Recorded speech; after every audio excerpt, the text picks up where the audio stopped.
और हिज़्ब के उत्तरी इजराइल पर हमले तेज हो गए हैं। उत्तरी इजराइल से हटाए गए कारखाने, बॉर्डर से 40 किलोमीटर पीछे हटाए गए उद्योग, उत्तरी इजराइल से 90,000 परिवारों का पलायन।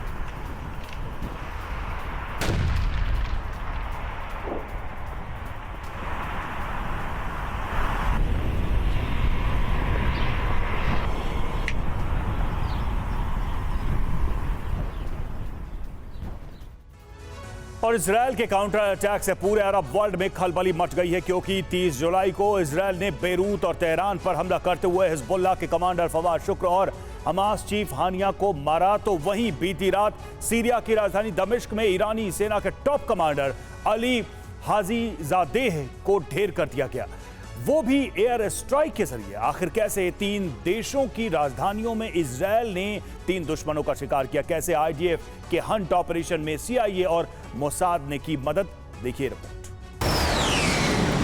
महज 24 घंटे के भीतर इजराइल ने अरब के 3 देशों पर हवाई हमले किए। और जानते हैं, ये तीनों हमले उन देशों की राजधानियों पर किए गए।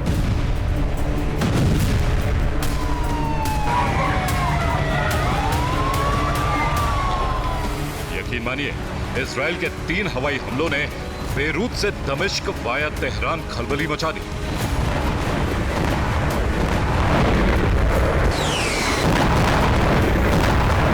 क्योंकि इन 3 हमलों में एयर स्ट्राइक के जरिए नेतन्याहू ने अपने 3 दुश्मनों को मौत के घाट उतार दिया।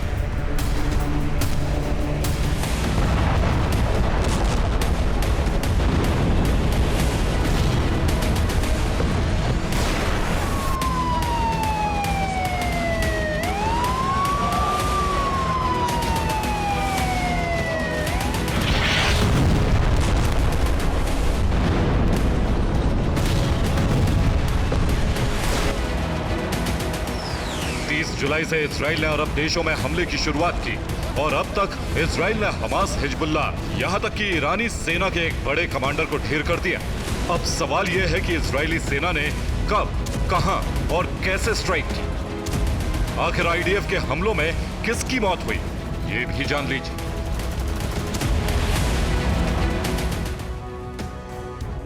और बीते 24 घंटे में इजरायली सेना ने अरब के 3 देशों के 3 बड़े ऑपरेशन को अंजाम दिया। और जानते हैं, इजरायल ने तीनों अटैक उन देशों की राजधानियों पर किए हैं जिनमें इजरायल के 3 बड़े दुश्मन ढेर हो गए। सबसे पहले 30 जुलाई की रात 8 बजे आईडीएफ ने लेबनान की राजधानी बेरूत के अल हरीक इलाके में एयर स्ट्राइक की, जिसमें हिजबुल्लाह के मिलिट्री विंग का चीफ कमांडर फवाद शुक्र मारा गया, जिसे नसरुल्लाह का राइट हैंड भी माना जाता था। ठीक इसी तरह 30 से 31 जुलाई की रात 2 बजे बेरूत से करीब 1460 किलोमीटर दूर ईरान की राजधानी तेहरान के हाई सिक्योरिटी जोन में मिसाइल हमला हुआ, जिसमें हमास के प्रमुख इस्माइल हानिया की मौत हुई। दावा किया जा रहा है कि ईरान के प्रेसिडेंट हाउस से महज 100 मीटर की दूरी पर मौजूद गेस्ट हाउस में हानिया ठहरा हुआ था। उसी गेस्ट हाउस पर अटैक हुआ और इसके हमले में 19 घंटे बाद यानी कि 31 जुलाई की रात 9 बजे तेहरान से करीब 1395 किलोमीटर दूर सीरिया की राजधानी दमिश्क में आईडीएफ ने हवाई हमला किया, जिसमें आईआरजीसी के टॉप कमांडर अमीर अली हाजीजादेह ढेर हो गया। गौर करने वाली बात यह है कि अभी हमास के चीफ हानिया और हिजबुल्लाह के चीफ कमांडर फवाद शुक्र सुपुर्दे खाक भी नहीं हुए थे। इन दोनों की मौत से हमास, हिजबुल्लाह उबरे नहीं थे।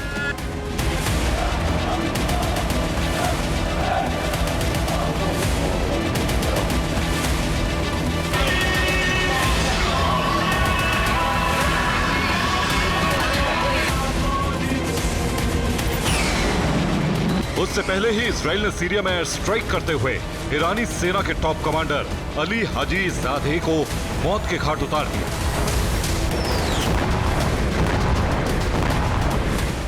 मीडिया रिपोर्ट्स में दावा किया गया है कि दमिश्क के सैदा अल ज़ैनब इलाके में इजराइल ने हवाई हमला किया, जिसमें आईआरजीसी का brigadier general Amir Ali Hajizadeh मारा गया। दावा है कि मोसाद और सीआईए ने अली हाजीजादेह की लोकेशन ट्रेस की। मतलब ये कि महज 24 घंटे के भीतर इजराइल ने अपने 3 दुश्मन यानी ईरान, हिजबुल्लाह और हमास को बैक टू बैक 3 झटके देते हुए 3 बड़े कमांडर्स को ढेर कर दिया, जिनका सीधा ताल्लुक इजराइल हमास जंग से था।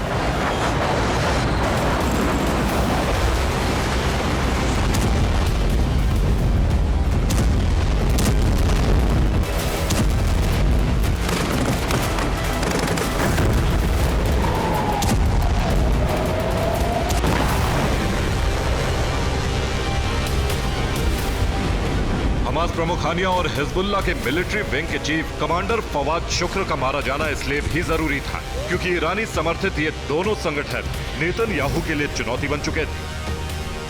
जहां हमास गाजा से इजरायली धरती पर हमले कर रहा था, तो वहीं लेबनान का हिजबुल्लाह संगठन उत्तरी इजराइल में तबाही मचा रहा था।